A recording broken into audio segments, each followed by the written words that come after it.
약한 사람 도움받아 시험 중에 참게 되니 모든 죄를 이기는 믿음뿐이라. 진리 되시는 우리 주는 영원토록 변함없네. 성도들아 주를 믿어 길이 서 계세. 교동은 135번 성령강림 첫 번째 말씀을 교독하시겠습니다.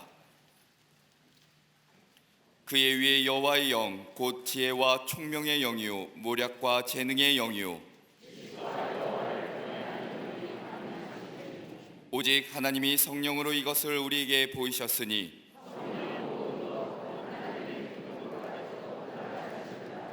내가 아버지께 구하겠으니 그가 또 다른 보혜사를 너희에게 주사 보혜사 곧 아버지께서 내 이름으로 보내실 성령 그가 너희에게 모든 것을 가르치고 오직 성령이 너희에게 임하시면 너희가 권능을 받고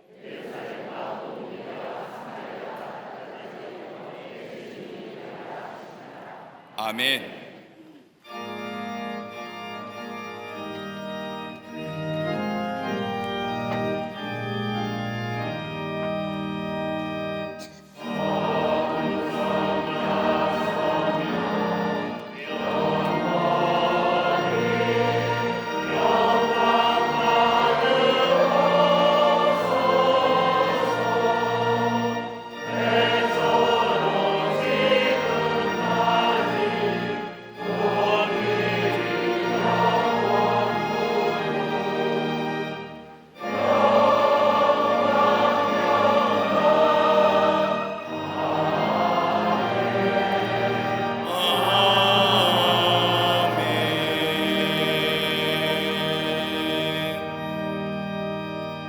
전능하사 천지를 만드신 하나님 아버지를 내가 믿사오며 그 외아들 우리 주 예수 그리스도를 믿사오니 이는 성령으로 잉태하사 동정녀 마리아에게 나시고 본디오 빌라도에게 고난을 받사 십자가에 못 박혀 죽으시고 장사한 지 사흘 만에 죽은 자 가운데서 다시 살아나시며 하늘에 오르사 전능하신 하나님 우편에 앉아 계시다가 저희로서 산 자와 죽은 자를 심판하러 오시리라.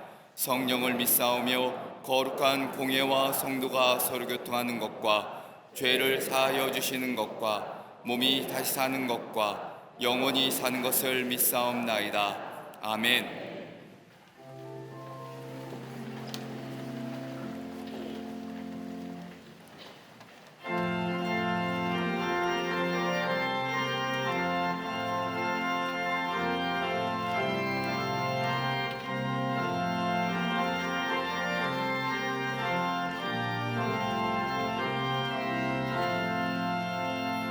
나 속죄함을 받으는 한없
나서 죄함을 받으는 성령이 오셔서 하나님 자녀 된 것을 고치 원합니다.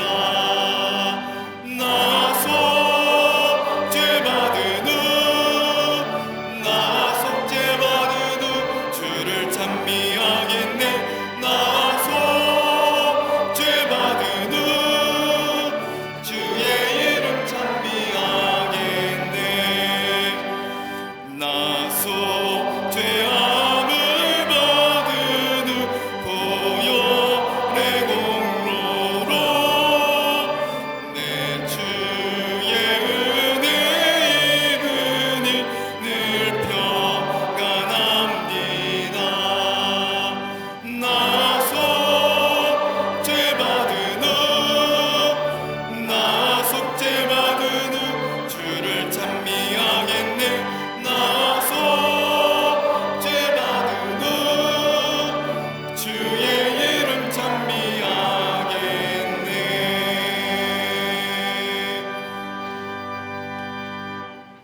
전지전능하시고 모든 만물을 다스리시는 하나님 아버지, 거룩한 주일 주 앞에 나와 그 성우를 찬양하며 예배하오니 홀로 영광 받으시사 주님의 은혜와 평안을 이 시간 허락하여 주시옵소서. 지난 한 주를 뒤돌아볼 때 십자가의 크신 사랑에도 불구하고 말씀에 순종치 않고 말과 행동에 거짓과 탐욕으로 살아왔던 죄된 모습을 용서하여 주셔서 매일의 삶 속에 성령님의 도우심 받아 세상과 구별되어 살아가는 백성들 되게 하여 주시옵소서. 성령 강림 주일을 맞아 오순절 마가의 다락방에서 제자들에게 임하신 성령 충만함의 역사를 동일하게 우리 가운데 허락해 주셔서 그 능력을 힘입어 살아가게 하여 주시옵소서. 또한 감리교회 창시자인 존 웨슬리의 마음을 뜨겁게 회심시켰던 하나님의 손길이 우리의 삶 역시도 변화시키실 것을 믿기에 다시 한번 살아계신 하나님을 경험케 하시고 말씀에 대한 확신과 교회의 순수한 전통 위에서 우리의 신앙이 더욱 공고히 서게 하여 주시옵소서. 온 세상에 구원의 역사를 허락하신 주님, 종교 간의 갈등과 나라 간의 이익의 관계로 인한 분쟁이 끊이지 않고 특별히 우크라이나와 러시아의 전쟁이 지속되는 가운데 속히 평화와 회복으로 역사하여 주시옵소서. 빈곤으로 인한 낙후된 환경과 재해로 무너진 삶의 자리들마다 주님의 긍휼과 자비를 허락하셔서 온 세상이 하나님의 위로와 돌보심의 손길이 임하게 하여 주시옵소서. 이 나라의 대통령과 위정자들의 마음을 붙잡아 주셔서 사리사욕에 눈멀지 않게 하시고 인기몰이의 정치나 언론의 잘못된 호도 속에서도 분별할 수 있는 지혜를 백성들에게 허락하시며 외교와 안보, 사회문화, 교육에 이르기까지 하나님의 일꾼들을 세우셔서 맞닥뜨린 난제들을 헤쳐나갈 수 있도록 도와주시옵소서. 잘못된 차별금지법의 조항이 폐지되고 건약 이념을 무너뜨린 사학법은 재개정되어 하나님의 통치와 질서가 온전히 세워지는 역사를 보게 하여 주시옵소서. 특별히 남과 북으로 분단된 아픔을 하신 주님, 민족의 영원인 통일의 그날을 소망하며 기독케 하시고 주의 능력으로 이 땅의 자유와 평화를 해치는 모든 위협으로부터 지켜보호하여 주시옵소서. 튀르키예와 시리아 지진으로 인한 피해가 복구될 때까지 우리의 관심과 사랑이 식어지지 않게 하시고 안디옥 개신교의 무너짐 속에서도 다시금 소망을 품고 재건하려 하오니 모든 과정 속에 도우신 은혜를 허락하여 주시옵소서.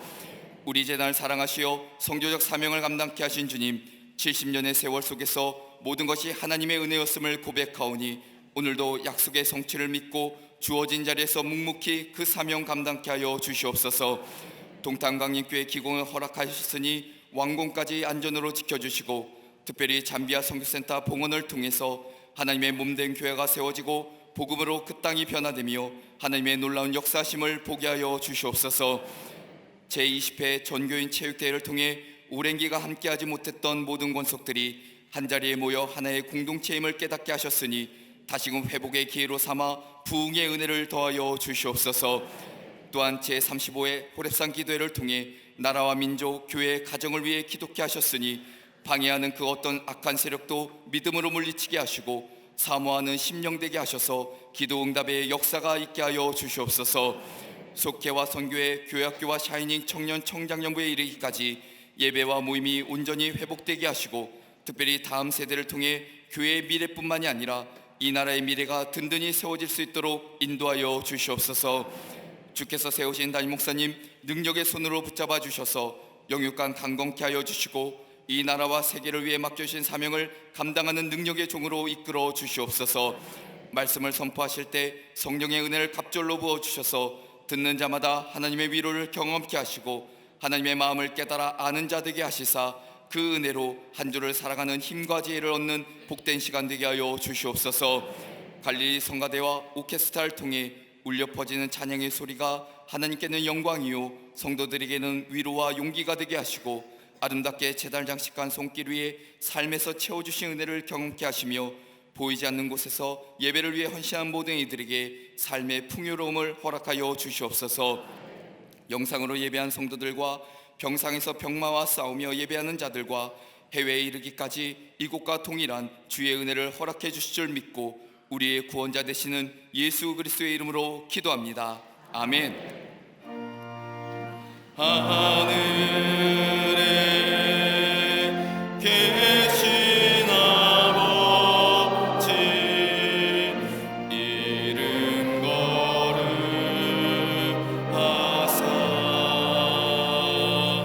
주님 나라 임하시고 뜻이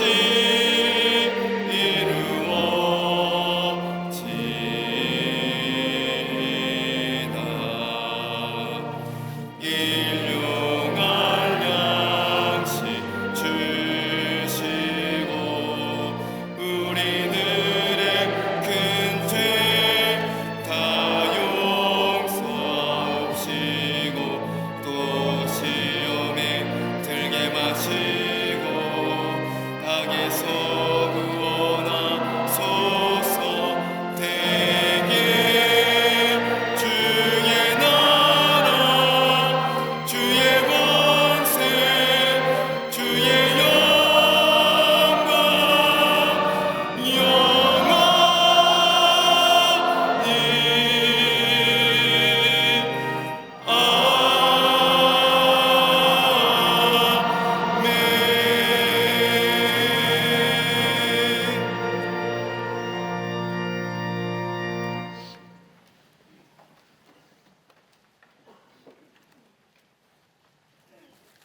할렐루야.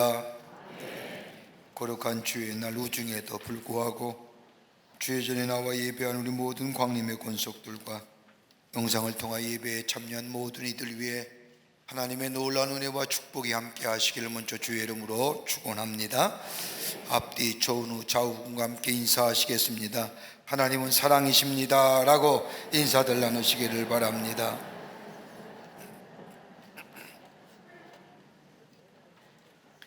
제35회 호렙산 기도회가 6월 5일부터 7월 14일까지 매일 새벽 4시 45분에 본당 예배실에서 있겠습니다. 올해가 35번째 해입니다. 35년 동안 호렙산에 올라 기도의 응답과 더불어 풍성한 축복을 누린 모든 광림의 권속들, 돌아오는 6월 5일서부터 35회 호렙산 기도회가 시작이 됩니다. 다 함께 올라오셔서 함께 기도하며 기도의 응답을 경험하는 이번 기회가 되시기를 바랍니다. 이번 호렙산 기도의 주제는 하늘문을 여소서라고 하는 주제입니다. 하늘의 문을 열려줘야 됩니다. 뭐로 열어요? 기도로. 너희가 땅에서 불면 하늘에서도 불릴 것이고 땅에서 메이면 하늘에서도 메인다고 말씀하신 것처럼 뭐 가지고요? 기도 가지고. 이 기도의 자리에 여러분 오셔서 함께 기도하시며 응답을 경험하시며 놀라운 축복을 경험하시는 기회 되시기를 바랍니다. 잠비아 광림미술센터 입당 봉헌 예배 및 잠비아 광림신학교 개교식이 현지 시간으로 5월 29일 잠비아의 현장에서 있겠습니다. 여러분이 기도해 주셔서 아프리카 선교를 위하여 우리가 잠비아 선교센터와 더불어 신학교를 개교합니다. 귀한 일입니다. 감사하고 하나님 앞에 영광을 돌리고 여러분 참석하지 못하더라도 기도해 주시고 현재 신학교에 와서 공부하겠다는 학생이 19명이 신청을 했습니다. 아프리카의 교회에 추천받은 분들입니다. 참 귀한 일입니다. 봉헌 드려서 아프리카의 땅에 저 검은 대륙 위에 예수 그리스도의 생명의 복음을 전하며 지도자를 키우며 또 선교하는 그런 귀하고 구별된 장소 될 수 있도록 여러분 기도해 주시기를 바랍니다. 존 웨슬레 회심 285주년 기념 전시회가 본당 로비에 있습니다. 여러분 올라오다 보면 구석 한 곳에 이렇게 만들어 놨습니다만은, 여러분 요한 웨슬리 목사님은 감리교의 시조가 되시는 목사님입니다. 그 목사님이 1738년 5월 24일 날 저 올드스게이시라고 하는 곳에 회심하셔서 영국 사회를 새롭게 하고 또 감리교회의 새로운 역사를 쓰신 분이 웨슬레 목사님. 저희 교회가 세계에서 웨슬레 목사님 유품 가운데 우리 교회만 있는 게 몇 가지 있습니다. 하나는 뭐냐면 유엔 웨슬레 목사님의 데스 마스크입니다. 돌아가실 때에 마스크를 띄었는데 그것이 세계에 3개밖에 없습니다. 그 가운데 하나가 우리 교회에 있는 겁니다. 아시고 계셨는지요? 일단 내려가서 한번 보십시오. 돌아가셨을 때에 석고를 가지고 오면 데스 마스크를 띄었습니다. 이게 하나고, 또 하나 뭐냐면 옛날에 웨슬레 목사님이 때에 쓰셨던 헌금 접시입니다. 예배 드릴 때 헌금했지 않습니까? 옛날에는 그 다음에는 자기를 가지고 했지만, 그 당시에 헌금 이렇게 접시, 이렇게 헌금할 때 헌금 드리는 접시는 뭐로 만드냐면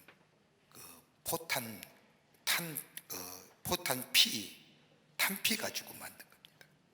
그렇게 펴서 접시를 만들어 헌금 접시로 사용했는데, 그래서 헌금 접시를 돌릴 때마다 헌금의 액수를 알았다지 않습니까? 왜냐하면 영국의 동전은 무게에 따라서 소리가 다르잖아요. 가벼운 건 땡, 무거운 뚱 이렇게 해서 저 양반은 얼마 냈구나 이렇게 알았다고 합니다. 그게 있단 말이에요.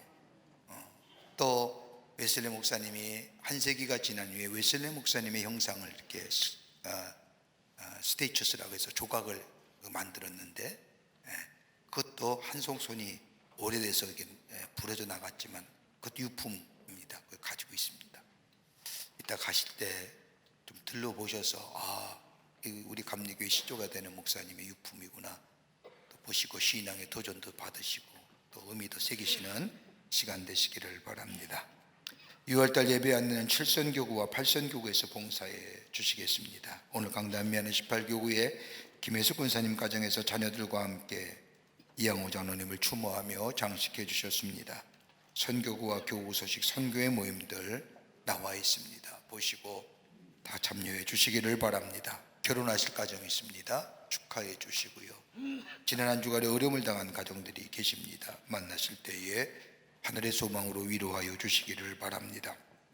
특별히 이재식 장로님 부인 되시는 공정자 권사님께서 하나님의 부르심을 받아서 하나님 나라에 가셨습니다. 만나실 때에 하늘의 소망으로 위로하여 주시기를 바랍니다. 그 밖에 광고들 나와 있습니다. 보시고 기도해 주시고 참여해 주시기를 바랍니다. 특별히 고렙산 기도회 버스 운행 시간표 나와 있습니다. 잘 보셔서 이용에 착오 없으시기를 바랍니다. 이제 성경 묵도 읽겠습니다.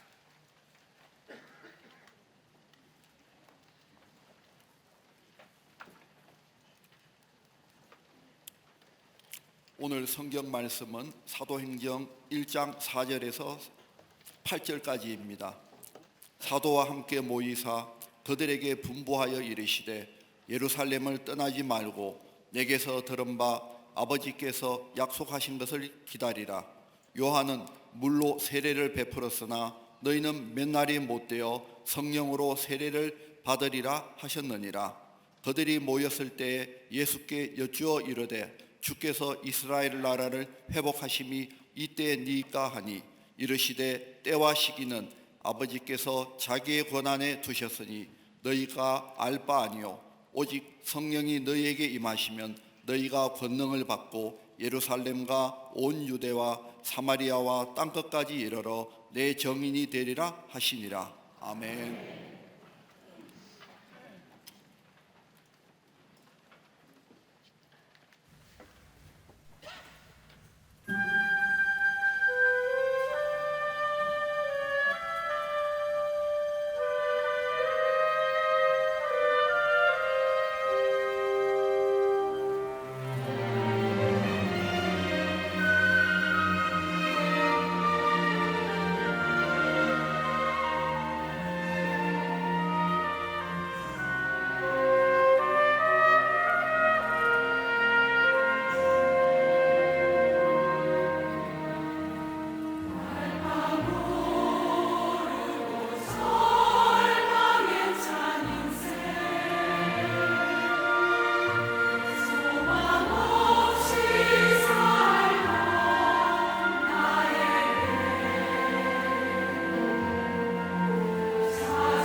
갈릴리 성가대와 오케스트라의 귀한 찬양에 큰 은혜 받았습니다.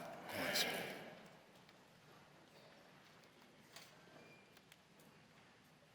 오래전에 미국의 오레곤주의 포틀랜드를 방문한 적이 있었습니다. 아직도 기억에 생생한 것이 하나 있는데 그것은 바닷가에 수많은 연회떼들이 모여 있는 장면입니다. 3년 전에 조그만 연어로 부화되어 태평양의 넓은 바닷가에 나가 있다가 큰 연어가 되어 이제 고향으로 돌아오는 겁니다. 얼마나 많은 연애떼들이 모여드는지 한마디로 장관이었습니다. 특별히 인상 깊었던 것은 그 많은 연어떼들이 폭포 위의 연못에서 태어났기에 태어난 연못으로 돌아가기 위하여 세찬 물줄기를 거슬러 올라가는 것입니다. 폭포를 넘어서 연못으로 가기 위하여 폭포 밑에 몰려든 연어떼들, 번쩍이면서 물을 휘젓는데 물보다 연어가 더 많은 것 같습니다. 사람들이 연어를 잡는데 낚싯대로 잡는 것이 아니라 갈쿠리 같은 것으로 걸어 올립니다. 갈쿠리를 던져가지고 당기면 아무데나 걸려가지고 나오는 연어들. 비록 물고기지만 폭포를 거슬러 올라가려는 모습은 참으로 인상적이었습니다. 이걸 가리켜서 본능이라고 말합니다. 누가 가르친 것도 아닙니다. 그렇다고 해서 누가 연못으로 끌어올리는 것 또한 아닙니다. 아무것도는 안 보이지만은 거기는 무서운 힘이 작용하고 있습니다. 이 세상은 그냥 그대로 사는 것이 아니라 나름대로의 법칙이 있습니다. 자연은 자연대로의 나름의 법칙이 있습니다.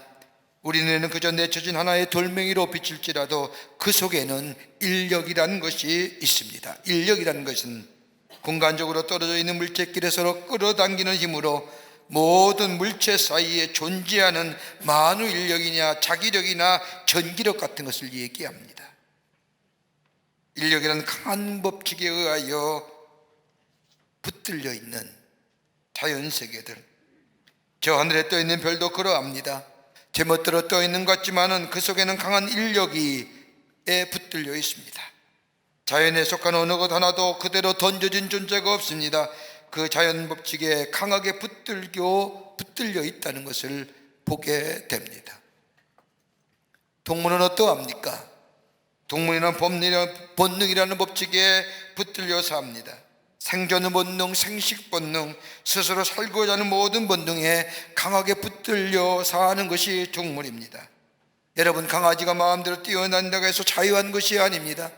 독수리가 높은 하늘을 다닌다고 해서 자유한 것이 아닙니다. 그 모든 행동에는 본능에서 비롯된 것입니다. 그렇다면 인간은 어떠합니까? 인간은 이성에 붙들려 사는 존재입니다. 우리가 사람이기에 먹어야 할 것과 먹지 말아야 할 것, 해야 될 일과 하지 말아야 될 것, 가야 할 것과 가지 말아야 할 것을 스스로 판단할 수 있습니다. 그리고 그 판단이 올랐을 때는 나름대로 자긍심을 갖기도 하지만은 잘못되었을 때는 가책을 갖기도 합니다. 이렇듯 인간의 이성의 능력에 포로되어 사는 것이 우리네 인간입니다. 또한 인간은 스스로 자유한 것 같으나 그에 따른 책임이 있어야 합니다. 도덕적으로 자기 인격에 대한 책임을 지면서 가장 합리적인 길을 따라가는 것이 바로 이성에 붙들려 사는 존재, 인간의 모습입니다. 근데 안타깝게도 그렇지 못한 모습들이 많이 있지요. 전 그렇다고 한다면 그리스도의 삶은 무엇에 붙들려 사는 걸까요? 그리스도의 삶은 성령에 매여 사는 삶이라고 할 것입니다. 성령에 붙들려 사는 사람, 이것이 바로 그리스도인입니다. 여러분, 사람의 마음속에는 상존하는 악과 선의 대립, 성령과 육체의 대립이 있다고 성경은 말합니다.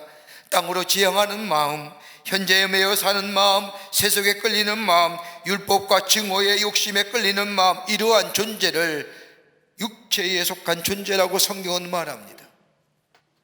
반면에 성령에 속한 자는 하늘을 지향하는 마음이요, 영혼을 바라보고 사는 마음이요, 신령한 것을 사랑하고 은혜 안에 살며 사랑에 끌리며 사는 마음, 이런 마음을 가지고 사는 사람을 가리켜서 성령에 속한 사람이라고 말합니다. 그러게 그리스도의 삶이란 성령 안에 성령에 이끌려 사는 삶이 그리스도인의 삶입니다. 그러게 로마서 8장 9절의 말씀을 보면 누구든지 그리스도의 영이 없으면 그리스도의 사람이 아니라고 말씀합니다. 성령에 따라 사는 삶이 그리스도인의 따라 사는 삶이라는 겁니다. 성령에 이끌려 살 때에 그 진리의 영이 나를 자유케 합니다. 진리의 영에 따라 살기에 내 삶이 바르고 하나님이 기뻐하시는 삶으로 살아가게 됩니다. 그러나 아직도 거듭나지 못한 그리스도인이 많이 있음을 봅니다. 이러한 사람들은 과학적으로 생각하면 이것이 옳고 신앙적으로 생각하면 저것이 옳다고 믿습니다. 그래서 이성적인 지식과 신앙적 판단 사이에 갈등하며 삽니다. 이런 사람, 거듭나지 못한 사람입니다. 그러나 거듭남의 역사를 경험하면 이성이 거듭나지고, 이성이 거듭나지면 성경에 안 믿어지는 것이 없습니다. 다 믿어집니다. 합리적으로 이해가 됩니다. 모세가 홍해를 육지같이 건넜다는 말씀을 거듭나기 전에는 어떻게 홍해를 육지같이 건너 그 무슨 같지 않은 이야기라고 얘기했던 사람도 예수 믿어 거듭남의 역사를 경험하면 하나님께서 창조주가 되시는데 그것이 문제겠느냐고 말하며 믿어집니다. 예수님께서 부활하셨다는 이야기를 거듭나기 전에는 무슨 뚱딴지 같은 이야기냐, 어떻게 사람이 죽었는데 다시 살아나 라고 이야기하던 사람이 성령을 통하여 거듭남의 역사를 경험하면 하나님의 역사인데 그러셔야지 라고 당연하게 받아들입니다. 이게 성령의 역사입니다. 아직도 그게 까우뚱하세요?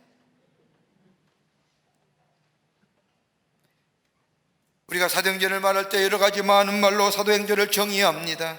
선교의 척이요, 성령의 행전이요, 그러나 가장 근접한 정의가 있다고 한다면 변화의 책이라고 할 수 있을 겁니다. 사도행전 1장부터 마지막장인 28장까지의 말씀을 보면 한 인간이 어떻게 변화되어 어떻게 예수 믿어 어떻게 구원받으며 가정이 어떻게 구원의 역사가 일어났으며 모두 하나하나가 다 변화의 역사를 기록한 책, 변화의 책일 뿐만 아니라 그리고 회복의 역사와 더불어 소망의 여정을 기록한 책이 바로 사도행전의 말씀입니다.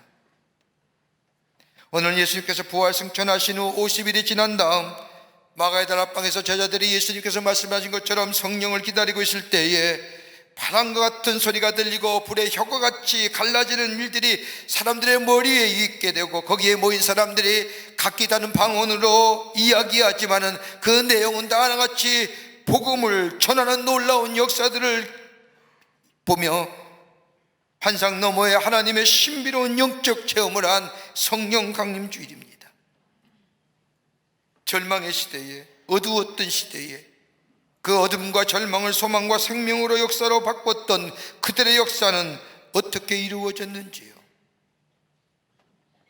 사도행전의 역사를 보면 성령의 충만함이 없이는 생명과 밝음의 역사는 쓸 수 없었을 것인데 저 어둠 가운데 생명과 밝음의 역사를 가졌던 그 이유는 어디에 있었을까요? 어떻게 저들을 변화시켜 하나님 나라의 확장에 쓰임받았는지를 우리가 한번 살펴보면서 오늘 이 시대를 살면서 우리가 예수 믿어 구원받았는데 그냥 구원받은 것으로 만족하는 것이 아니라 우리를 통하여 하나님의 거룩한 역사가 이 땅에 증거되고 전파된 인생으로 살아갈 수만 있다고 한다면 이것보다 값진 인생이 어디 있을까요? 여러분과 저가 이 값진 인생의 삶으로 살아가기를 간절히 소망하며 본문의 말씀을 통하여 몇 가지를 함께 말씀을 나누고자 합니다. 첫째는 성령의 충만함이 있을 때에 내 자신이 변화되게 됩니다. 오늘 사도행전 1장 8절의 말씀을 보면 오직 성령이 너에게 임하시면 너희가 권능을 받고 오라고 말씀하십니다. 권능이라고 하는 단어는 디나미스라고 하는 단어로서 성령의 힘이나 예수 그리스도의 능력을 말할 때 사용되어지는 단어입니다. 아무 때나 사용되는 것이 아닙니다. 하나님으로부터 내려오는 능력이 병을 고치며 귀신을 제어하며 원수를 넘어서는 능력을 말하는데 이 디나미스가 란 단어가 바울에게 와서는 하나님으로부터 오는 인격적인 힘, 구원을 가져다는 능력으로 묘사하고 있습니다. 즉 주께서 우리에게 권능을 주셨다는 겁니다. 바울이 기록한 예배서의 말씀을 보면 주님께서 우리에게 사탄의 권세를 제어할 권세를 주셨습니다. 세상의 풍조를 분별하신 능력을 주셨을 뿐만 아니라 더 나아가 우리의 마음과 욕망과 생각을 따라가는 것이 아닌 하나님의 말씀을 따라가는 힘을 주셨습니다. 근데 문제는 우리는 죄로 인하여 부패해져 있기에 우리 안에 일어나는 것 가운데 선한 것이 없습니다. 그러기 우리의 생각을 따라가며 망하게 될 수밖에 없는데 더 나아가 우리 안에는 이러한 사단의 권세나 이러한 세상의 것들을 쫓아갈 수밖에 없는 저항할 수 있는 아무런 힘이 없어 따라갈 수밖에 없는 것이 우리들의 모습입니다. 그런데 하나님의 거룩한 영인 성령의 힘을 덧입게 될 때에, 성령의 능력을 힘있게 받을 때에 우리는 사단의 권세를 대적할 수가 있습니다. 세상 풍조를 거슬러 올라갈 수 있는 지혜를 얻게 될 뿐만 아니라 내 마음의 생각대로 따라가는 것이 아니라 생명의 길, 소망의 길을 따라가는, 이로 인하여 삶의 새로운 변화를 가져오는 하나님의 놀라운 은혜를 경험하게 됩니다. 여러분, 성령이 충만할 때에 우리 안에 새로운 변화의 역사가 일어납니다. 세상을 이기고 나 자신을 이기고 사단을 이기게 되면 우리에게 몇 가지 우리의 삶에 있어서의 변화가 일어나는 현상이 뭐냐? 첫째는 다름이 아니라 삶의 목표가 달라집니다. 바르고 복되게 살아가는 삶의 목표로 바뀌어진다는 겁니다. 더 나아가 두 번째는 삶에 임하는 자세가 달라집니다. 태도가 달라집니다. 염세적이고 부정적인 삶의 자세에서 긍정적이고 능동적인 삶의 자세로 바뀌어집니다. 절망과 좌절의 어둠 가운데 신음하며 삶에 대하여 저주하며 미워했던 삶의 모습이 삶의 새로운 생명의 역사를 경험할 뿐만 아니라 내 삶, 하나님의 한 번밖에 없는 내 삶 주신 것에 감사하며 그 삶의 최선의 삶을 살아가는 경주를 마다하지 않습니다. 또 하나 있다고 한다면 인생의 기준이 달라집니다. 물질적이고 육체적인 것에서 정신적이고 영적인 것으로의 삶의 기준이 옮겨집니다. 현상만 바라보던 사람이 본질을 바라보게 됩니다. 여러분, 돈이면 최고요, 물질이면 최고요, 지위와 명예면 최고요, 더 나아가 몸이면 최고라고 생각하며 살던 그 사람이 그거보다 더 사람을 사람답게 하는 것, 의미있게 사는 것이 무엇인가를 깨닫게 되고, 복되고 바르게 사는 것은 다름이 아니라 육체이고 물질에 있는 것이 아니라 저 너머의 영적이고 정신적인 것으로의 시선이 옮겨진다는 겁니다. 현상만 바라보던 사람이 현상 너머에 있는 본질을 바라보는 삶으로 변해진다는 겁니다. 이것이 바로 성령이 충만할 때 우리에게 있어지는 변화의 모습입니다. 여러분, 모세 보십시오. 모세는 바로 공주의 아들이란 칭함을 받으면서 행복하게 사는 것보다 하나님의 백성과 함께 고난을 선택받는 이유는 현상 너머에 있는 미래를 바라볼 줄 아는, 본질을 바라볼 줄 아는 영적인 눈이 띄었기 때문입니다. 여러분, 예수님의 제자들 보십시오. 저들에게는 자신들의 비전과 꿈이 있었습니다. 오늘 본문의 말씀을 보면 제자들이 예수님께 묻습니다. 이 나라의 회복됨이 어느 때입니까? 라고. 여러분, 이 질문이 어떤 의미일까요? 로마의 압제에 있으니 경제적으로, 정치적으로, 사회적으로 언제 독립할 수 있는지, 그리하여 하나님이 이 민족에 개입하셔서 우리의 선조의 왕 가운데 다윗과 같은 인물을 세워주셔서 이스라엘을 잘 살게 할 수 있을까? 그때가 언제쯤일까? 그래서 예수님께 질문하는 거예요. 이 나라의 회복이 어느 때입니까? 제자들의 질문은 육체적이고 현실적이며 현상적인 것에 머물러 있었습니다. 이러한 제자들의 질문에 예수님은 사도행전 1장 7절과 8절의 말씀에 이를 시대 때와 시기는 너희 아버지께 자기의 고난에 두셨으니 너희가 알 바가 아니요 오직 성령이 너희에게 임하시면 너희가 권능을 받고 예루살렘과 유다와 사마리아와 땅끝까지로 내 증인이 되리라 하시니라. 너희가 권능을 받으면, 이 말의 의미는 너희가 변화를 이야기하는 겁니다.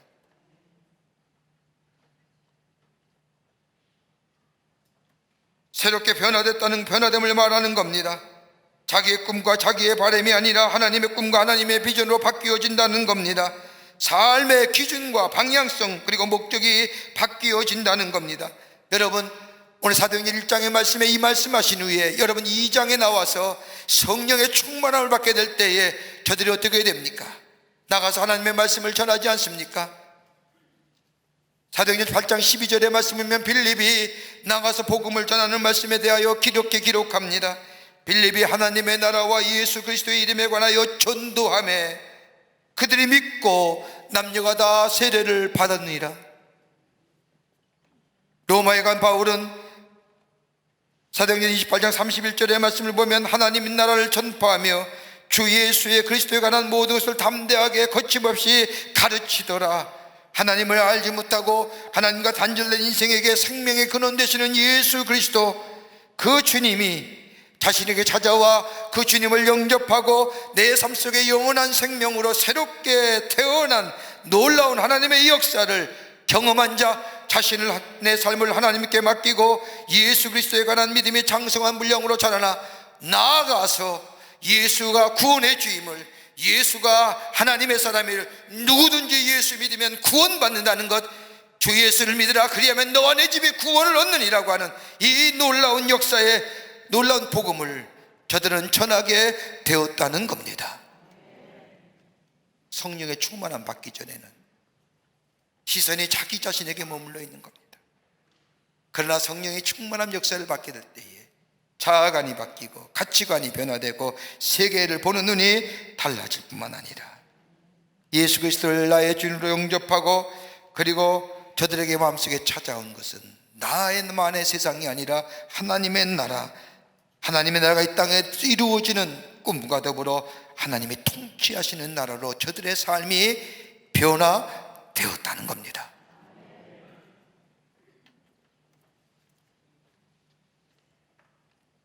지금 우리가 사는 세상은 어떠합니까? 세상의 풍조가 요동치고 있습니다. 타락한 인간의 본성이 요동치는 세상 가운데 삽니다. 그 세상에 살다 보면 사단이 어느덧 내 마음속에 들어와 나를 조종합니다. 그럴 때면 내 안에 영적인 싸움터가 됩니다. 여러분 기억하세요. 사단과 땅의 나라는 하나님의 나라인 의와 희락과 화평과는 공존할 수가 없습니다. 예수 그리스도가 나의 구세주가 될 때에, 나의 삶의 주인 될 때에, 그리고 성령이 내 안에 계시어 나의 삶을 이끌어갈 때에 우리 안에 의와 희락과 화평이 임하게 됩니다. 그리고 하나님 나라의 가치관으로 세계관이 변화해지는 역사가 생겨지고, 그리고 하나님 나라에 대한 소망이 생겨지게 됩니다. 여러분, 음식이 잘 변하면 뭐라고 얘기합니까? 발효됐다고 얘기해요. 음식이 잘못 변하면요, 부패됐다고 얘기합니다.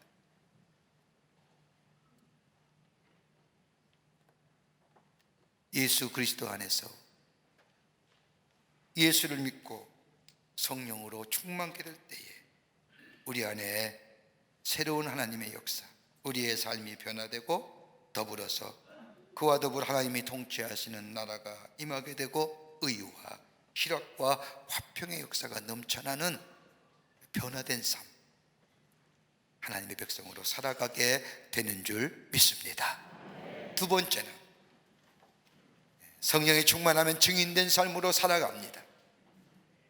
오늘 사도행전 1장 8절의 말씀을 보면 오직 성령이 너에게 임하시면 너희가 권능을 받고 예루살렘과 온 유다와 사마리아와 땅끝까지로 내 증인이 되리라. 여러분, 예수님께서 하나님 나라의 복음을 전하실 때 예수를 따르는 제자들은 예수님에 대한 기대가 많았습니다. 예수님의 능력과 지혜, 그리고 많은 사람의 따름, 권능, 이것만 가지면 나라가 독립될 줄 알았습니다. 로마의 군대를 다 몰아내고 다시금 다윗의 왕국을 건설하면 얼마나 좋을까 하는 기대감을 가지고 예수를 따랐습니다. 정치적인 메시아로, 경제적인 메시아로. 그런데 예수님께서 말없이 십자가에 비참하게 달려 죽으셨습니다. 실망이 컸습니다. 그러던 와중에 부활하신 주님이 오늘 성경 말씀에 제자들 앞에 나타나는 겁니다. 그때 제자들이 예수님께 묻는 겁니다. 나라를 회복하심이 어느 때입니까? 이때입니까? 세상이 달라지는 때가 이때입니까? 나라가 정치적으로 돌입하는 때가 이때입니까? 살기 좋은 세상 되는 때가 언제입니까? 이런 질문입니다.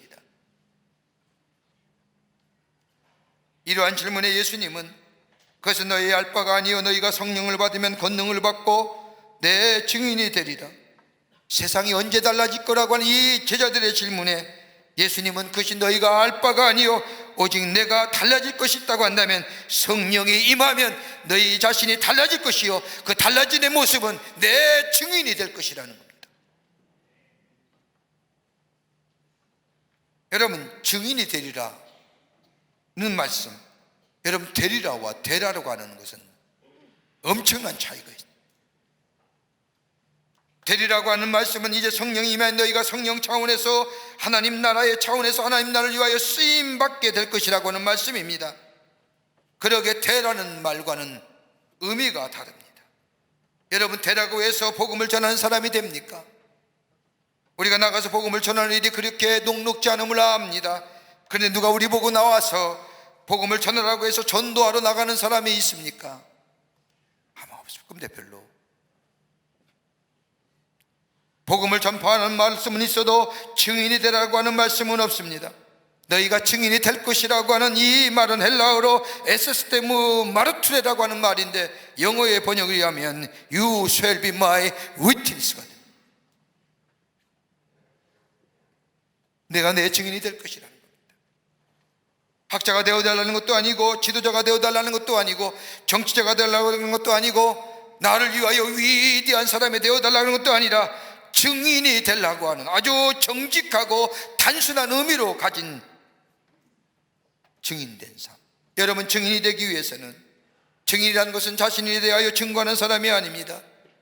증인은 어떤 사건이나 어떤 사건의 진실을 위하여 내가 증언하는 겁니다.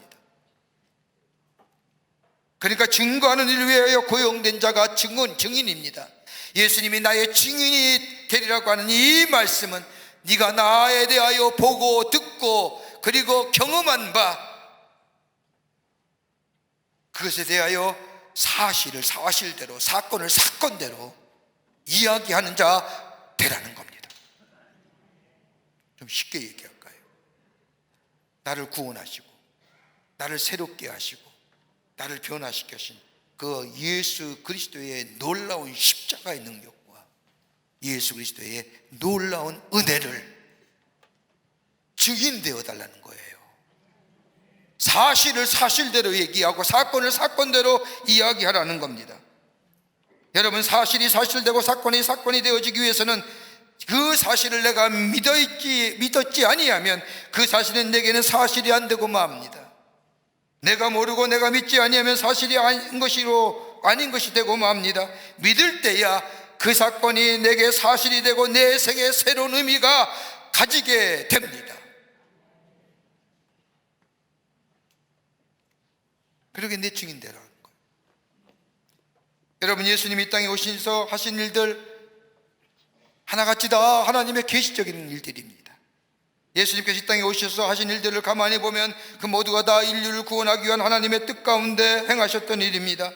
귀신을 쫓아내고 바다를 고요하게 하고 병자를 고치시며 물고기 2마리와 보리떡 5개로 5,000명을 먹이시고 심지어 죽은 지 나흘이 되는 나사로를 죽이신 일들, 살리신 일들, 이 모든 일들마다 그냥 되어지는 것이 아니라 그 사건 속에는 하나님의 뜻이 담겨져 있는 사건입니다. 그러게 요한은 그 사건을 가지고 단순히 기적이라고 얘기하지 아니고 이적, 표적, 사인이라고 얘기합니다.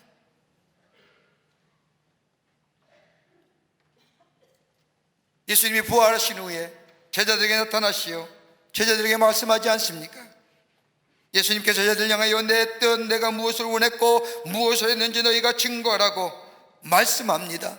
그런데 이 예수님의 말씀 제자들은 성령의 충만함을 받기 전에는 깨닫지 못합니다. 이해하지 못합니다. 그러나 저들이 성령의 충만함을 받게 될 때에 나아가서 내가 증인이요 우리가 증인이요 라고 선언합니다.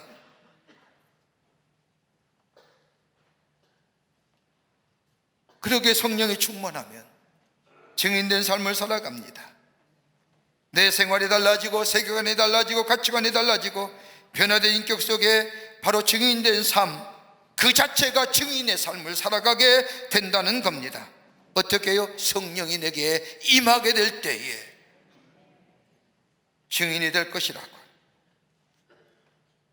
예수님은 정치적인 문제, 경제의 문제, 세계 복잡한 문제 여러분 그것에 대하여 해결하고자 하신 분이 아니라 한 사람 한 사람에게 복음을 전하시고 그리고 저들이 십자가에서 죽음으로 인하여 구원받게 하시고 그리고 저들이 증인되었을 때에 이 땅이 새로워지고 하나님의 나라가 임하고 하나님의 통치하시는 나라 비록 이렇게 될 때에 이 땅의 문제가 해결되고 이 땅이 새로워지는 역사를 새로워질 것을 아셨기에 오늘 주님은 증인이 되리라라고 하라고 말씀하십니다.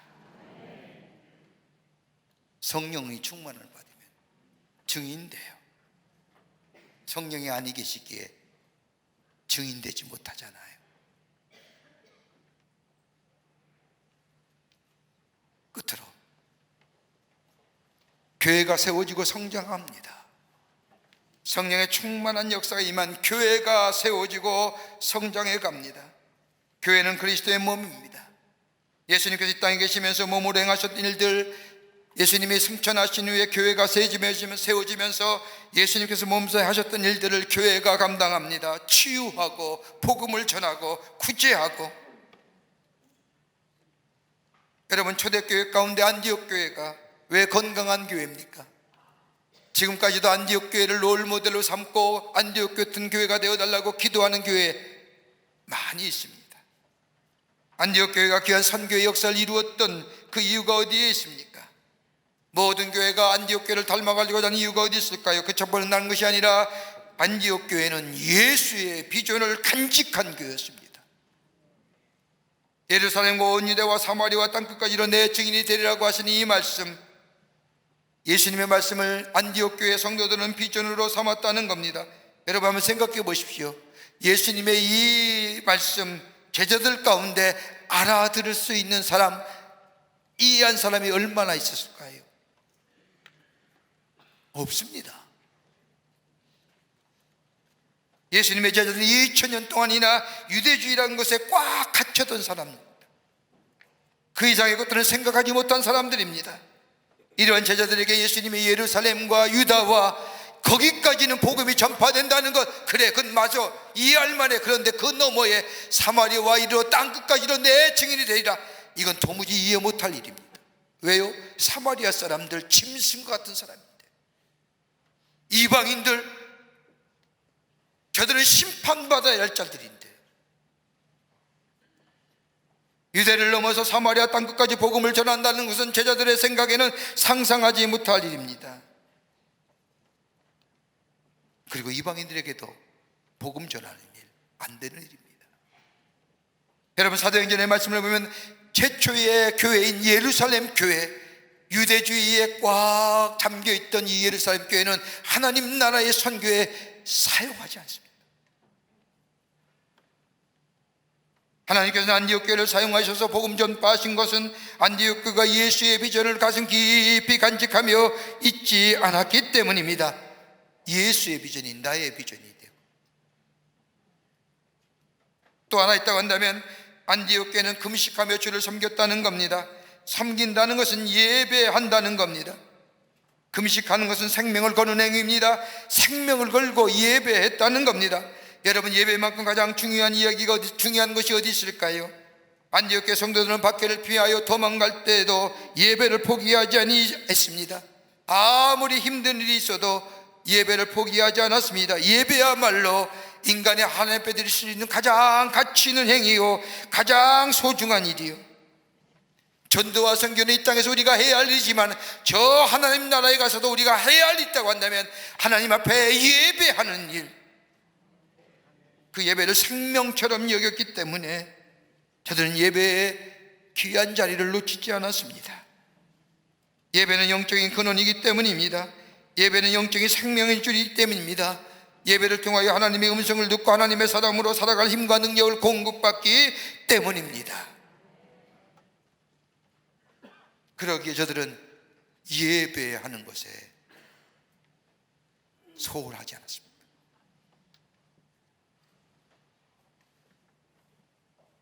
안디옥 교회가 이런 교회였기에 이방의 선교를 위하여 귀하게 쓰임받았습니다. 또 하나 있다고 한다면 자신의 정체성을 잊어버리지 않았다는 겁니다. 정체성이 분명한 사람들이었습니다. 초대교회를 분석하는 학자들에 의하면 초대교회 성도들은 자신을 뭐라고 정의했느냐? 하나는 뭐냐? 우리는 기도하는 사람이라고 자신들의 정체성을 가졌습니다. 보세요, 베드로는 언제 죽을지 모르지만 밤새도록 기도합니다. 바울과 실라 복음을 전하였던 이유 때문에 감옥에 갇히지만 저들은 감옥 안에서 기도하기를 쉬지 않았습니다. 어떤 어려움이 오더라도, 어떤 문제나 두려움이 올까 할지라도 기도하기를 쉬지 않았다는 겁니다. 여러분 데살로니가 5장 16절과 17절 18절의 말씀을 보십시오. 우리가 잘 알고 있는 말씀입니다. 항상 기뻐하라, 쉬지 말고 기도하라, 범사에 감사하라. 그 뒤에 말씀을 뭐라고 얘기합니까? 이는 그리스도 예수 안에서 너희를 향한 하나님의 뜻이니라. 하나님의 뜻이 뭡니까? 기도하는 거예요. 어렵고 힘들 때마다 기도하는 거예요. 아니, 항상 기도하는 거예요. 또 하나, 초대교회 성도들은 우리는 그리스도의 종이라고 생각했습니다. 종은 주인의 말에 따라 움직이는 자입니다.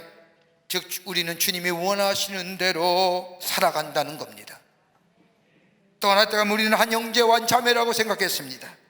그리스도 안에서의 한 형제와 자매임을 잊지 않았습니다. 교회사에 나오는 이야기 가운데 이런 이야기가 있습니다. 복음이 처음 전파되던 때에 예수 믿는 사람 가운데 한 사람도 굶어 죽는 사람이 없었다고 합니다. 왜요? 먹을 것이 없는 사람이 있다고 하면 먼저 믿는 그리스도인들이 금식하며 저들이 모은 양식을 그 사람에게 전달해 주었기 때문에 가난한 사람은 있을지 모르지만 굶어 죽는 사람은 한 사람도 없었답니다. 그뿐 아니라 초대교회 여인들, 그리스도 안에서 한 형제와 자매임을 믿기에 낯선 이방 남자들에게 입을 맞추고 껴안고 저들의 발을 씻겨주며 저들에게 음식을 대접하곤 했지만 결코 저들은 정절을 잊어버리지 아니하며 자신들의 침상을 더럽히지 않았다고 합니다. 음란하고 더러운 시대에 침상을 더럽히지 않았다는 겁니다. 그리스도 안에서 성경적 가치와 더불어 하나님 나라의 윤리를 지키며 저들이 걸어야 할 길을 걸어가는 아내의 모습을 보면서 남편들이 아내에 대하여 경외감을 가졌을 뿐만 아니라 아내가 믿는 그리스도 예수가 도무지 어떤 사람이기에 하며 예수께 관심을 가졌고 저 여자가 무엇 때문에 저렇게 사는가 하여 한 사람씩 한 사람씩 전도되기 시작을 했다고 합니다. 또 하나예요. 우리에겐 절망이 없다고 얘기합니다. 찬 소망을 가지고 살았다는 겁니다. 예수 믿는 이유 때문에, 예수 믿는다는 이유 때문에 짐승의 먹잇감이 되고 화형을 당하면서도 좌절하거나 실망하거나 절망하지 않았다는 겁니다. 비록 저 지하의 어둠컴컴한 카타콤에서 태어나 평생을 카타콤이라고 하는 어둠 속에 살다가 죽는 일이 있어도 저들은 낙심하거나 절망하지 않았다는 겁니다. 왜요? 소망이 있었기 때문입니다. 썩어지지 아니할 소망, 살아있는 소망, 참된 소망, 저들 가운데 있었기에 저들은 어둠 가운데, 태어나서 어둠 가운데 죽더라도 결코 절망하지 않았다는 겁니다. 그러게 세상의 사람들을, 이들을 향하여 붙여진 이름이 뭡니까? 고류민이요 나그네입니다. 이렇게 보려면 땅의 기준으로 살아가는 것이 아니라 하늘나라의 삶의 기준으로 살아가는 사람이기에 저들은 이 땅에서 나그네요, 고류민이라고 부른 겁니다. 저들의 삶 자체가 증거가 되었던 겁니다. 예수 믿었다고 떠들지 않았습니다. 저들이 하늘나라의 삶의 방식이 사람들에게 도전을 주고 새로움을 주고 영향을 주었다는 겁니다. 이런 영향이 점점점 확산되어 갈 때 비로소 313년에 로마가 우리나라의 국교는 기독교라고 공언하게 됩니다.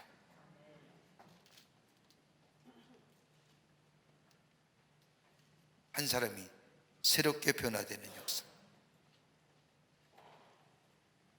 1738년에 저 5월 24일 저 올더스게이시라고 하는 작은 거리에 요하네스라고 하는 젊은 목사가 심각한 고민과 영적 갈등 가운데 있을 때에 길을 걷을 가다가 작은 교회에 말씀의 집회가 있음을 보고 들어가 앉았습니다.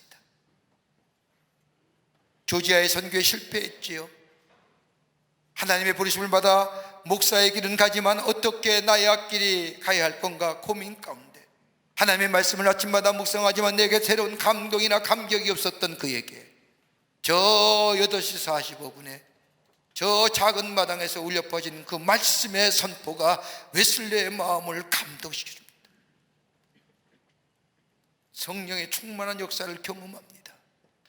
그리고 새롭게 거듭남의 역사를 경험하게 될 때 그런 그 길로 저 브리스톨에 내려가 복음을 전하며 저 노예 상인과 알코올 중독으로 그리고 산업혁명으로 무질서하고 혼란한 저 영국 사회를 예수 그리스도의 복음으로 새롭게 되는 역사를 일으켰던 것은 다름이 아니라 요한에슬레의 말씀에 마음에 성령의 충만한 역사가 있었기 때문입니다.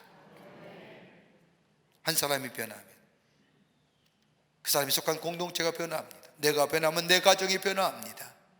가정이 변하면 내 사회 공동체가 변하며 이 공동체가 변할 때 이 나라가 변해야 되는 역사, 그건 다름이 아니라 성령이 충만한 역사가 우리 가운데 있게 될 때에 나의 삶의 방향이 바뀌고 목적이 바뀌고 인생의 기준이 달라지며 태도가 바뀔 뿐만 아니라 예수 그리스도의 증인된 삶으로 살아갈 뿐만 아니라 예수 그리스도의 몸된 교회를 세우고 성장시키는 역사, 바로 이것이 성령의 충만한 역사예요.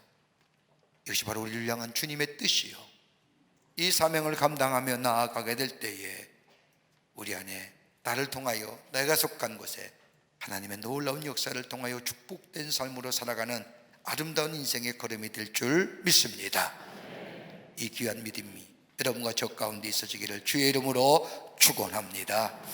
하나님 감사합니다. 저희들 주께서 사랑해 주셔서 하나님의 백성 삼으심에 감사합니다.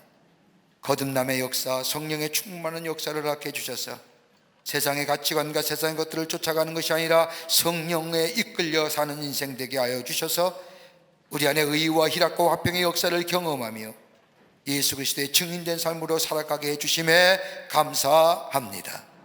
이 놀라운 은혜 증거하는 자 되게 하시고 성령을 구하며 성령에 이끌려 사하며 성령 안에 충만하게 되는 역사로 우리 안에 놀라운 새로운 변화의 역사를 매일매일 경험하는 저희들 되게 하여 주시옵소서. 성령이 도우실 줄 믿으며 예수님의 이름으로 기도하옵나이다. 아멘.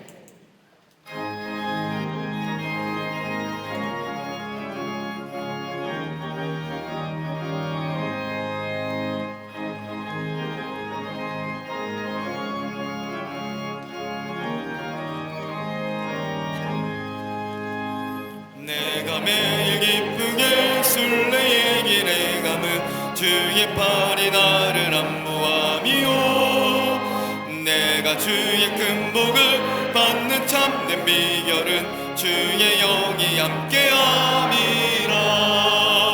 성령이 계시네, 할렐루야 함께하시네. 좁은 길을 걸으며 밤낮 기뻐하는 것 주의 영이 함께함이라. 전에 죄에 빠져서 평안함이 없을 때 예수 십자가의 공로임 입어 그 발 아래 엎드려 참된 평화 얻음은 주의 영이 함께함이라. 성령이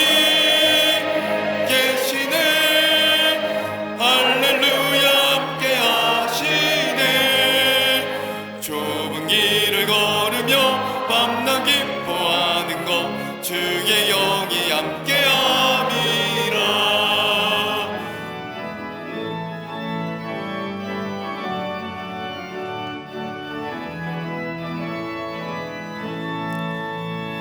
나와 동행하시고 모든 염려하시니 나는 숲의 새와 같이 기쁘다. 내가 기쁜 마음으로 주의 뜻을 행함은 주의 영이 함께함이라. 성령이 계시네, 할렐루야 함께하시네. 좁은 길을 걸으며 밤낮 기뻐하는 것 주의 영이 함께함이라. 세상 모든 욕망과 나의 모든 정욕은 십자가에 이미 못을 박았네.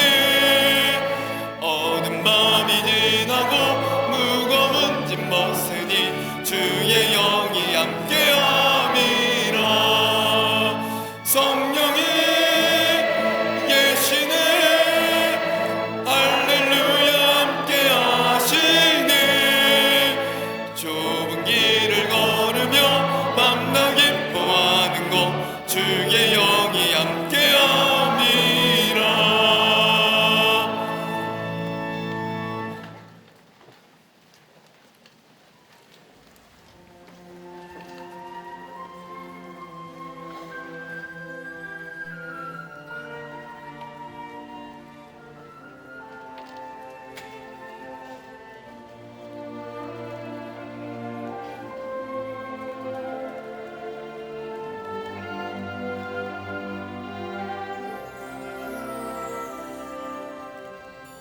참 좋으신 주님, 귀하신 나의 주, 늘 가까이 계시니 나 두려움 없네. 내 영이 고날 때, 내 맘 낙심될 때, 내 품에 안기라 주님 말씀하셨네.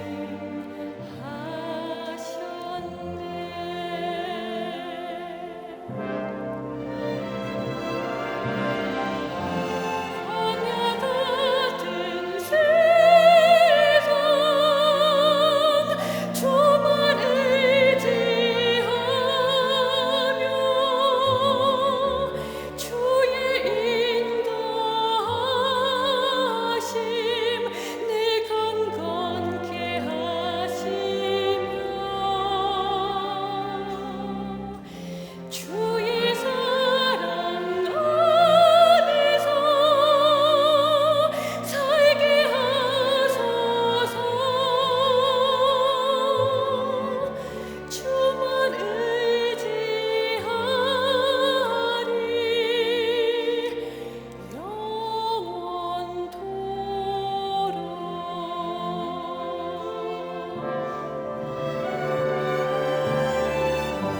광야 같은 세상, 주만 의지하며 주의 인도하심 날 강건케 하시며 주의 사랑 안에서 살게 하소서. 주만 의지하리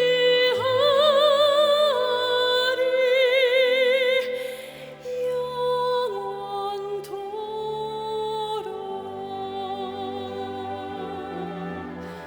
주만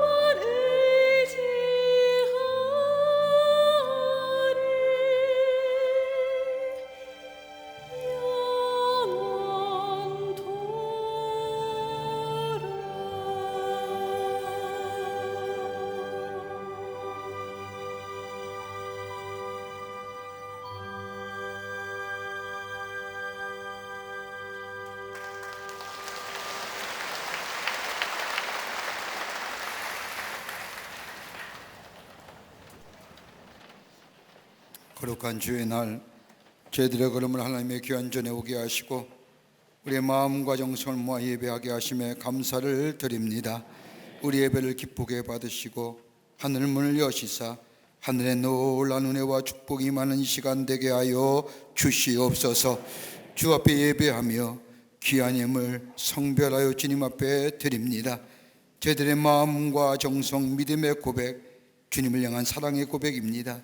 기쁘게 받아주시고 하나님 나라의 귀하게 쓰임받게 하시게 하시며 이 예물이 쓰일 때마다 주의 복음이 널리 증거되며 주께로 돌아오는 자가 많아지는 귀한 예물로 주님 사용하여 주시옵소서. 드린 손길을 하나님 축복해 주시고 저들의 삶과 하늘마다 하나님이 역사하셔서 풍성한 열매를 통하여 살아계신 하나님이 증거되는 놀라운 일들만 있어지게 하여 주시옵소서. 아버지 하나님, 이 나라 이 백성을 긍휼히 여겨주시사 아버지 이 땅의 어둠의 것들은 다 물러가게 하시며 빛의 역사를 통하여 새로운 미래를 향하여 나아가는 이 나라 이 백성 되게 도와 주시옵소서.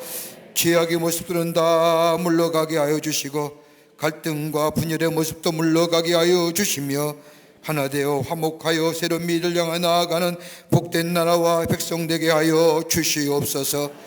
정치, 경제, 사회, 문화 모든 분야에 하나님이 친히 다스려 주시되 아버지 위정자들에게 지혜 주셔서 이 나라 잘 이끌어가며 이 난제들을 잘 풀어갈 수 있도록 주님 도와 주시옵소서. 아버지 하나님의 지구촌 곳곳에 일어나는 아버지 하나님의 전쟁과 재해와 테러와 분열과 다툼의 모습들 아버지 멈춰지거나 사라지게 하여 주셔서 화해와 평화와 하나됨과 아버지 하나님의 용기의 아버지 회복과 치유의 역사가 있게 하여 주시옵소서. 저 북녘에 우리의 사랑하는 동포들도 속히 구원하여 주시며 저 잘못된 자들 하나님의 심판이 임하게 하여 주시옵소서. 이 시간도 나라 위에 수고한 우리의 장병들 건강과 안전으로 지켜주시고 저들의 수고가 떼지 않도록 이 땅의 자유와 평화가 지켜지게 도와 주시옵소서. 우리의 삶이 성령이 충만하여 성령에 끌려 살아 우리의 삶을 통하여 이 땅에 하나님의 역사를 놓아가는 복된 삶으로 삼아주시옵기를 원하오면서 예수님의 이름으로 기도하옵나이다. 아멘.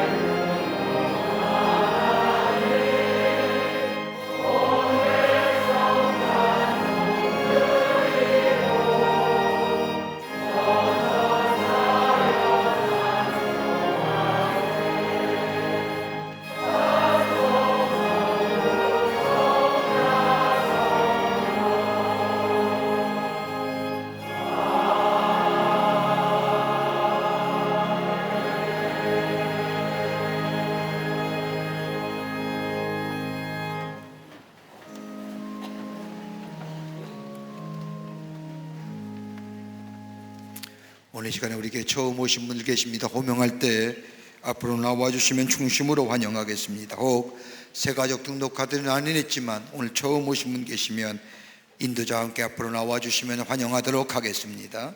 성창문 권사님 인도하신 문광선님, 자진해서 나오셨습니다. 유승주님, 배선의 성도님 인도하신 김옥수님, 홍석희 권사님 인도하신 장기열님, 김인선 권사님 인도하신 이현옥님, 김은미 권사님 인도하신 정민희님, 자진해서 나오셨습니다. 박희아님, 중심으로 환영합니다. 앞으로 나와 주시면 환영하도록 하겠습니다. 네, 감사합니다. 앞으로 나와 주십시오. 환영합니다. 고맙습니다. 네, 환영합니다. 네, 앞으로 와 주십시오. 고맙습니다.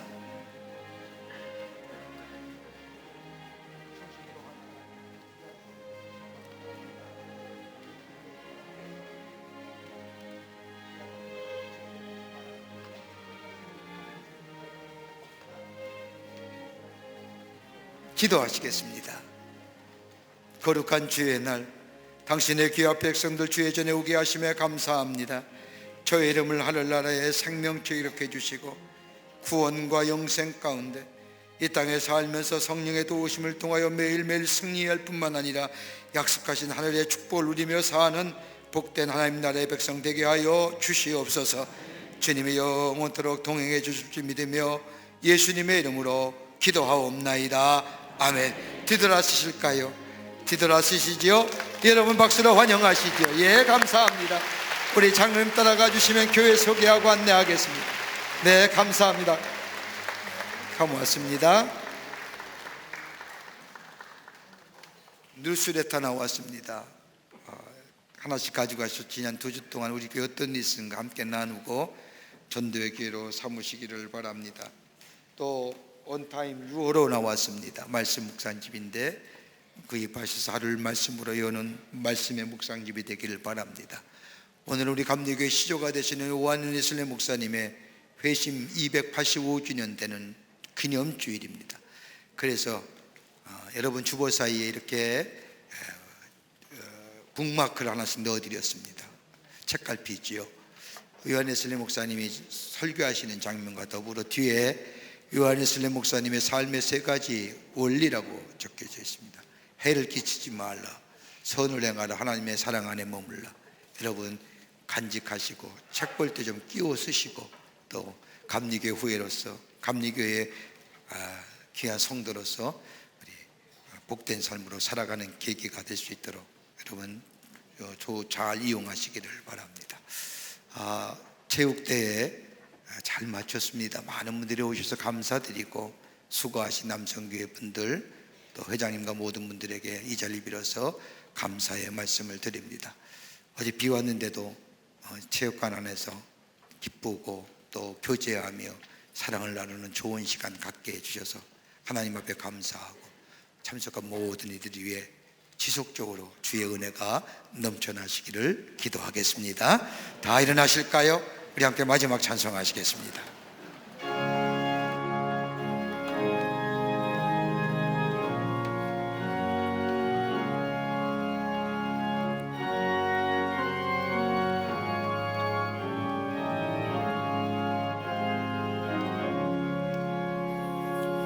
귀하신 주여 날 붙드사 주께로 날마다 더 가까이 저 하늘나라 나 올라가 구주의 품 안에는 안기요 영생의 복 받기 원합니다. 봉헌할 물건 나 없어도 날마다 주께로 더 가까이 내 죄를 주께 다 고하니 주님의 복 열로 나 씻으사 눈보다 더 이게 하옵소서.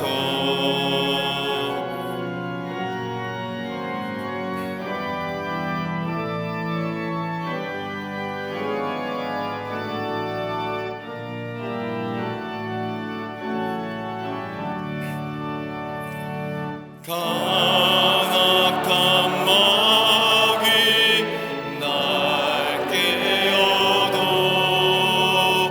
주 예수 앞으로 더 가까이 이 세상 속한 그 어영신 또 주왕 생각을 다 버리니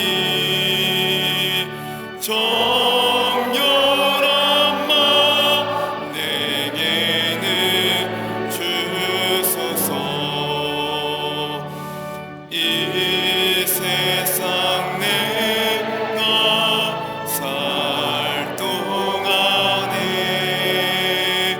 주께로 날마다 더 가까이 처음에는 천국 나들어라 한없는 복락을 다 얻도록 풍성한 은혜를 주옵소서.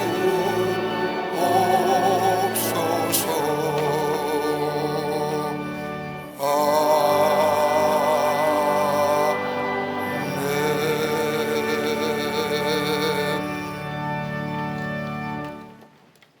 지금은 우리 주 예수 그리스도의 크신 은혜와 하나님 아버지의 한량없으신 사랑하심과 성령님의 임재하심과 동행하심과 충만케 하심이 거룩한 주의 날, 주의 전을 하나님 앞에 예배하며 주의 말씀 가슴에 새기고 성령의 충만함 받아 내 자신이 변화하며 우리의 가정이 변화하며 우리의 변화를 통하여 이 세상의 하나님 나라의 통치를 꿈꾸며 더 나아가 하나님의 교회를 세우며 복음을 전하는 증인된 삶으로 살기로 새롭게 결단하고 저 세상을 향해 나아가는 우리 모든 광림의 권속들과 영상을 통해 예배한 모든 이들 위해 주께서 지금으로부터 영원토록 함께 하시기를 간절히 축원하옵나이다.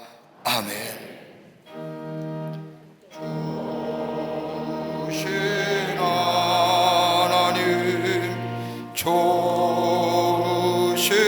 하나님, 참 나